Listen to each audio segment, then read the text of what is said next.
Bonjour tout le monde, j'espère que vous allez bien. Alors toujours dans le cadre de préparation concours d'accès aux facultés de médecine, pharmacie et médecine dentaire 2023. Aujourd'hui on va corriger 20 QCU concernant les lois statistiques de la transmission des caractères héréditaires chez les diploïdes ou tout simplement les lois de Mendel. Alors commençons. Donc on a la première question. Quelle est la proportion phénotypique attendue dans une génération monohybride lorsque les deux parents sont hétérozygotes pour un caractère déterminé? Donc vous pouvez rencontrer ce genre de questions dans le concours. Alors, les lois de Mendel, nous un exercice, donc en se basant sur les résultats phénotypiques, on a quel type de transmission il s'agit et quand on joue l'exercice ديالنا عادي. Mais هنا ملي كيكون عندنا des QCE ولا des QCM, donc بحال كيحطونا في لا سيتوياسيون وحنا خصنا نكونوا اذكياء في هذيك الساعه. دونك غادي يكون مثلا صعيبه شويه باش تعرفوا شحال البروبورسيون فينوتيبيك وما حطوكم هكا في اون كيسيون من هاد لو جونغ. الا كنتو مولفين كتخدموا دي زيكزارسيس vous allez prendre هذاك البرويون ديالكم وغادي تخدموا بحال كتخدموا ان اكزرسيس وغتخرجوا هذوك لي بروبورسيون. دوكا هذوك لي بروبورسيون فينوتيبيك نتوما حافظينهم كقواعد كعاقلين عليهم. دونك غتحاولوا غير تفكوا هذيك لا كيسيون وغادي تخرجوا منها لا ريبونس. سي بون دونك ne vous paniquez pas ملي تشوفوا هاد لي كيسيون بحال هكا راه لا ميم شوز. دونك حنا شنو عطينا؟ دونك كنقلبوا على لا بروبورسيون فينوتيبيك اتوندو يعني اللي غادي نتحسنوا عليها ملي كيكون عندنا واحد لا جينيراسيون مونوهيبريد. La première information à tirer c'est que on parle de la transmission d'un seul caractère héréditaire et le monohybridisme. هذه اول حاجه. دونك غادي تفكروا automatiquement القواعد ديال المونوهيبريديزم. سي بون. Donc عطينا lorsque les deux parents sont hétérozygotes ماشي homozygote ماشي dominant ولا récessif. يعني homozygote dominant ولا récessif عطينا بزوج بهم hétérozygote.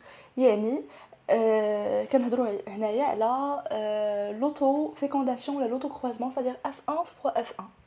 C'est bon pour un caractère déterminé.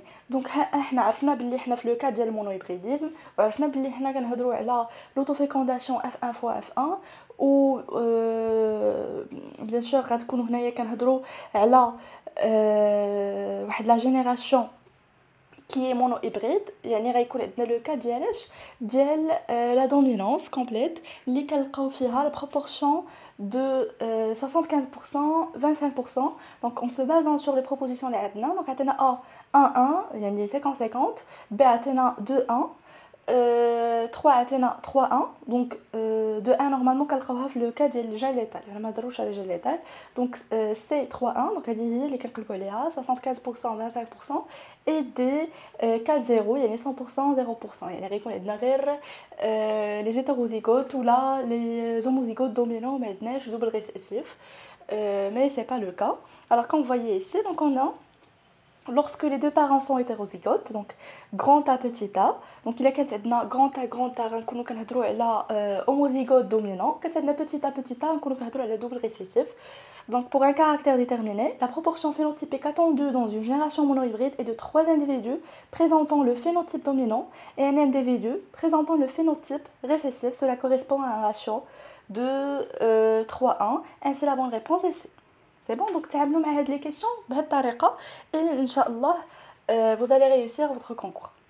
Donc la deuxième question, dans le croisement monohybride de deux individus hétérozygotes, combien de types de gamètes différents peuvent être produits? Faites attention. Donc là, toujours le cas de monohybridisme, c'est bon? Donc le cas du monohybridisme, deux individus hétérozygotes, pardon. Donc hétérozygotes, reconnaîtront dominant et récessif. Le cas de grand A, petit a, c'est bon? Donc combien de types de gamètes différents peuvent être produits عند les deux parents ماشي عند كل واحد فيهم.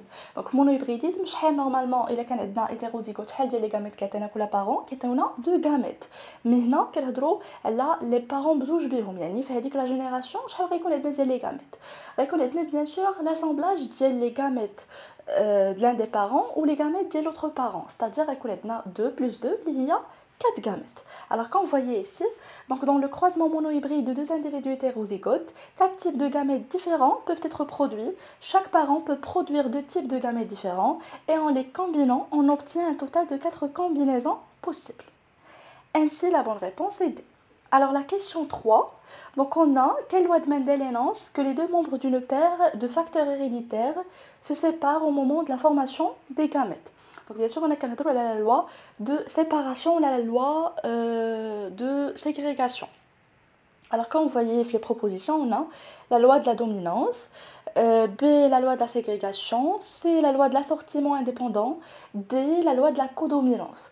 Donc bien sûr ملي كتكون عندنا يعني كيكون عندنا deux membres d'une paire de facteurs héréditaires qui se séparent au moment de la formation des gamètes, on parle de la loi de la ségrégation ou plutôt la troisième loi de Mendel. Ainsi la bonne réponse est B. Donc la question 4, donc on a un individu ayant le génotype hétérozygote, donc grand A, petit a, et donc on a A, donc je déjà, donc on a A homozygote dominant, B homozygote récessif, C hétérozygote, D codominant. Donc غتكون عندنا grand A, petit a, يعني hétérozygote, c'est bon, il n'est pas peur. Quand عندنا grand A, bien sûr il est homozygote dominant. Quand عندنا petit a, il est homozygote récessif. Ainsi la bonne réponse est C. Alors la question numéro 5, donc on a, dans le cas de gènes liés relativement, c'est trop lié. Comment sont transmis les deux gènes d'un locus sur le même chromosome? Donc A indépendamment, B complètement lié, C partiellement lié, D aucune des réponses ci-dessus. Donc il y a des gènes qui sont relativement liés, ou là le linkage relatif, bien sûr il y a des gènes qui sont partiellement liés. هذه باينه. غير خاصكم تعرفوا que في le cas des gènes liés, il y a deux types. Donc soit ils sont relativement liés, linkage relatif, بحال le cas اللي عندنا هنايا في la question, sinon يقدروا يكونوا absolument liés et on parle de linkage absolu. Donc ainsi, la question 5, la bonne réponse à Tounia, c'est. Alors la question numéro 6, on a quelle proportion phénotypique est attendue dans une génération d'hybrides, yani le dihybridisme, transmission des deux caractères héréditaires, pour des caractères déterminés par deux paires de gènes indépendants.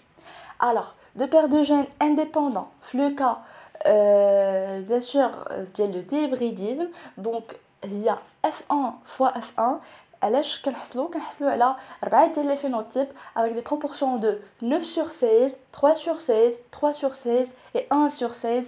Ainsi la bonne réponse est C. Alors la question numéro 7, on a dans le cas d'hérédité liée au sexe, il y a exception de. Donc Athéna A, la loi de la pureté des gamètes, B, la loi de la ségrégation indépendante des gamètes, C, la deuxième loi de Mendel, D, la loi de l'uniformité des hybrides.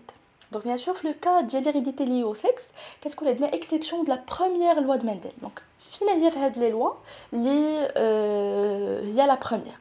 Donc la loi de la pureté des gamètes, c'est en fait, il y a la même réponse, il y a la deuxième loi de Mendel, c'est bon. La loi de la ségrégation indépendante des gamètes, il y a la troisième loi de Mendel. On a que l'hérédité liée au sexe, c'est une exception de la première loi de Mendel, c'est bon. Ainsi, la bonne réponse à Trounia, D, il y a la loi de l'uniformité des hybrides. Alors la question 8, on a, qu'est-ce que la codominance? Donc Athéna A, lorsqu'un allèle masque complètement l'autre. B, lorsque deux allèles s'expriment simultanément dans un phénotype. C, lorsque les allèles se séparent au moment de la formation des gamètes.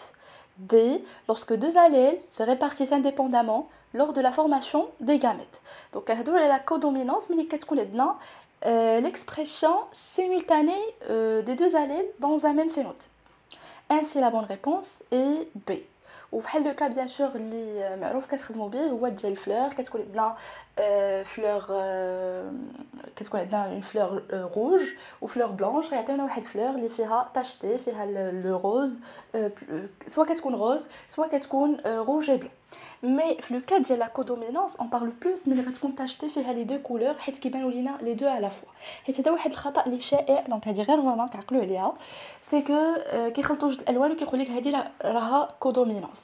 Mais c'est pas en fait le cas réel. في la codominance كنحصلوا على شي حاجه اللي كيكون مخلط فيها لي دو كولور بحال مثلا غنديروا لو كروازمون ديال دو لابان واحد لي نوار وواحد لي بلون. كودومينونس ماشي ملي غيعطينا غري وانما ملي غيعطينا واحد لو لابان كي نوار وتاشتي اون بلون ولا العكس ان لابان كي بلون اي تاشتي اون نوار. سي بون هذه هي لا كودومينونس. كنلقاو بزاف هاد الخطا كي تقراو دوزيام اني باك مي خليو هاد لا غومارك عندكم وعرفوا بلي هذه هي زعما لا كودومينونس هذا هو لو سونس ديالها لو فري سونس سي بون. Donc la question 9, donc un croisement test est utilisé pour déterminer. Donc A, le phénotype d'un individu, B, le génotype d'un individu, C, les proportions phénotypiques attendues dans une génération, D, les proportions génotypiques attendues dans une génération. Je vous vois le croisement test. Donc un croisement test ou bien le test de Cross est utilisé pour déterminer le phénotype d'un individu. Il implique le croisement d'individus dont on souhaite déterminer le phénotype avec un individu homozygote récessif. دائما le test de Cross qui compte un hétérozygote مع un double récessif. C'est bon. بحال كنزاوجوا الابن مع الاب ديالو. C'est bon يعني كنرجع لهذاك الاب اللي كان double récessif. Alors pour le caractère étudié homozygote récessif pour le caractère étudié. Les proportions phénotypiques de la descendance permettent de déduire le génotype de l'individu testé. Alors revenons les propositions. Donc, après les propositions qu'on a, donc un croisement test est utilisé pour déterminer le phénotype d'un individu. Et bien sûr, l'information que vous connaissez déjà, c'est que le cas bien sûr de dihybridisme, la transmission de deux caractères héréditaires, donc le test de Cross est utilisé pour déterminer est-ce que les deux gènes sont indépendants ou liés. C'est bon? Donc, ainsi la bonne réponse c'est A. Alors la question numéro 10, on a, dans le brassage intrachromosomique, les allèles des gènes situés sur le même chromosome sont séparés par. Donc A, la recombinaison génétique, B, la division cellulaire, C, la mutation, D, la dominance complète. Donc le brassage intrachromosomique, d'ailleurs le brassage, يعني كنخلطوا شي حاجة. Donc bien sûr le brassage, qu'est-ce qu'on a la recombinaison génétique ou bien génique. Ainsi la bonne réponse est A. Alors la question 11, donc on a au cours de la prophase de la première division, on peut observer. Donc A, des échanges de segments chromosomiques, B, la synthèse d'ADN, C, la mutation, D, la dominance complète. Donc bien sûr, mais quand on la prophase de la première division, qui connaît le brassage, yani qui connaît des échanges de segments chromosomiques, yani qui traitent donc les segments chromosomiques, c'est bon, donc qui connaît l'échange, ainsi la bonne réponse est A. Alors la question 12, on a quelle est la proportion phénotypique attendue dans une génération de gènes indépendants où les deux parents sont hétérozygotes pour les deux gènes. Donc A 9 3 3 1, donc le cas اللي ou d'ailleurs presque la même question qui est juste un petit changement. Donc B 3 1, C 1 2 1, D 1 1. Bien sûr, mais la génération de gènes indépendants, يعني dihybridisme ou le cas indépendant, donc qu'est-ce qu'on a F1 fois F1, كنحصلوا على 4 ديال les phénotypes avec des proportions 9 3 3 1. Ainsi la bonne réponse هتكون هي A. Juste غادي نوقف هنايا باش نقول لكم que كاين واحد لو كا اللي كنحصلوا فيه après l'autofécondation على 7 ديال لي فينوتيب وديجا انا شرحته في لاشين. دونك هاد لو كا تقدروا تلقاوه في كونكور ميديسين دايوغ تحت داك العام اي بزاف منكم ما غيكونش ديجا شافوا في الباك الا الناس اللي ديجا خدموا دي كونكور بريسيدون ولا ديجا خدموا ليكزامان ديال rattrapage 2020 ولا ان اكزامان اللي كانت حد سيونس مات صراحه ما عقلتش الى عام المهم كانوا حطوا هاد لوكا. دونك انا هاد لوكا شارحاه اون ديتاي في ان اكزرسيس ديال rattrapage 2020 غادي نخلي لكم في لاباج دو ديسكريبسيون سيل فو بلي. اي واحد غيوصل لهاد لو بوين في لا فيديو شوفوا هذيك لا فيديو راه تري امبورطونط وشارحه فيها لي دو كا. لو كا ملي كتكون عندنا 4 ديال لي فينوتيب ولكن ماشي سور 16 كتكون سور 12 اي لو كا ملي كنحسبوا على 6 ديال لي فينوتيب سي تري امبورطون وغادي تفهموا من هذاك ليكزرسيس en détail de quoi il s'agit. C'est bon? Alors, revenons les questions d'Yanna. Donc, la question 13, on a la distance d'un gène est déterminée par. Bien sûr, on a la distance d'un gène, les lois de Mendel, afin de dessiner la carte génétique. C'est bon? Donc, Athéna A, le pourcentage des types parentaux uniquement, B, le pourcentage des types recombinés, C, le pourcentage des types parentaux et des types recombinés, D, aucune des propositions précédentes. Normalement, la distance d'un gène qui est exprimée en centimorgan, pour bien sûr la dessiner, pour dessiner la carte, donc on a besoin de calculer le pourcentage des types recombinés, la somme du pourcentage des types recombinés. Donc ainsi la bonne réponse c'est B. Alors la question 14, on a, dans le cas de la dominance complète, comment un allèle dominant et un allèle récessif s'exprime-t-il dans le phénotype? Donc à A, l'allèle dominant masque complètement l'allèle récessif. B, les deux allèles s'expriment simultanément. C, l'allèle dominant et l'allèle récessif se répartissent indépendamment. D, aucune des réponses est dessus. Alors comme vous voyez ici, donc, dans le cas de la dominance complète, l'allèle dominant masque complètement l'expression de l'allèle récessif dans le phénotype d'un individu hétérozygote. Donc ملي يكون عندنا hétérozygote راه الدومينون هو اللي كيبان، واخا كيكون عندنا واحد الريسيسيف داكشي اللي كنقولوا ليه ريسيسيف يعني متنحي، واخا كيكون كاين ولكن n'est pas exprimé ما كيبانش. Alors seul l'allèle dominant est visible dans le phénotype tandis que l'allèle récessif reste non exprimé. Alors d'après cette explication, donc la bonne réponse va être A. Alors la question 15, donc on a quel croisement permet de déterminer si un individu ayant une caractéristique dominante est homozygote ou hétérozygote. Quelle a donc A, test de Cross, B, le croisement des hybrides, C, le brassage intrachromosomique, D, le brassage interchromosomique. Bien sûr, pour déterminer un phénotype, ou bien la question pour déterminer si un individu ayant une caractéristique dominante, homozygote ou bien hétérozygote, يعني كنعرفوا le phénotype ديالو, on parle de test Cross. Alors كتشوفوا كيكونوا هكا des pièges, donc يلعبوا في les questions كيبدلوا les expressions باش يدوخوكم مي راه كتبقى نفس الحاجه، يعني اللي ضابط لو كور ديالو غادي يعرف يجاوب على هاد لي كيسيون و تعاملوا مع الوقت ديالكم مزيان.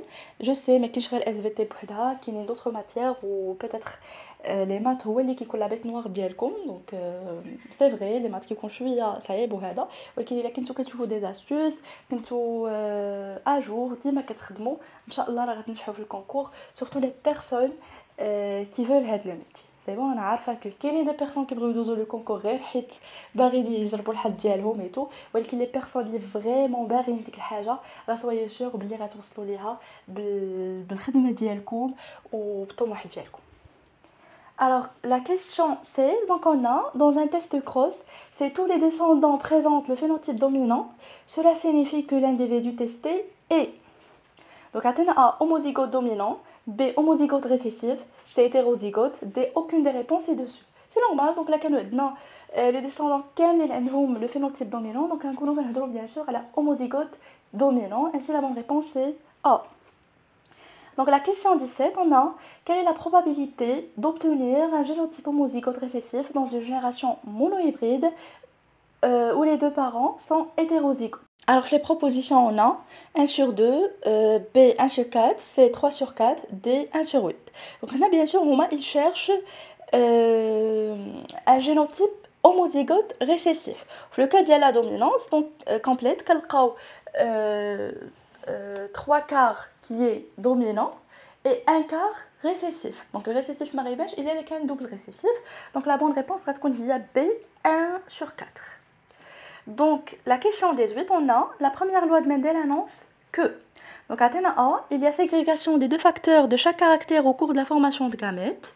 B, les individus de F1 issus de croisement de parents de lignée pure sont homogènes et semblables à l'une des lignées parentales. C, lors de la transmission de deux caractères et plus, il y a séparation aléatoire indépendante des gènes allèles lors de la formation des gamètes. D, toutes les réponses sont fausses. Normalement, la première loi de Mendel, il y a la loi d'uniformité des gamètes. Donc, la loi, bien sûr, qu'est-ce qu'on est dedans? Que les individus de F1 issus du croisement de parents de lignée pure sont homogènes et semblables à l'une des lignées parentales. Donc, puisque les parents sont des lignées pures, donc la première loi de Mendel est vérifiée. Ainsi, la bonne réponse est B. Alors, la question 19, on a la deuxième loi de Mendel précise que donc à A, les deux allèles différents se séparent au cours de la formation de gamètes. B, les deux allèles différents s'apparaissent au cours de la formation de gamètes. C, les deux allèles différents se croisent au cours de la formation de gamètes. D, aucune des propositions précédentes. Maintenant, la deuxième loi de Mendel, donc maintenant, la loi de pureté de gamètes. Donc, que les deux allèles différents se séparent au cours de la formation des gamètes. Ainsi, la bonne réponse, c'est A. Et finalement, donc avec la dernière question, on a la ségrégation indépendante des gènes allèles se passe quand? Donc, les deux gènes allèles sont liés, les deux gènes allèles sont indépendants, les deux gènes allèles sont portés par un chromosome sexuel, les deux gènes allèles sont portés par un chromosome autosomal. Donc, la ségrégation indépendante, quand on le cas, mais qui connaît bien les deux gènes allèles sont indépendants. C'est bon? Ainsi, la bonne réponse est B. Et voilà, donc on est arrivé à la fin de cette vidéo. J'espère que vous avez compris. Donc s'il vous plaît, خليوا لي في les commentaires شنو le cours اللي مازال بغيتوني نخدمو معاكم. Donc le cours اللي غادي تكتبوا لي بزاف هو اللي غادي نديرو ان شاء الله في la prochaine vidéo. Alors, si vous voyez ma chaîne pour la première fois, n'hésitez pas à vous abonner, de me laisser vos commentaires et surtout de partager la vidéo avec vos camarades. Bonne chance à tout le monde, à très bientôt.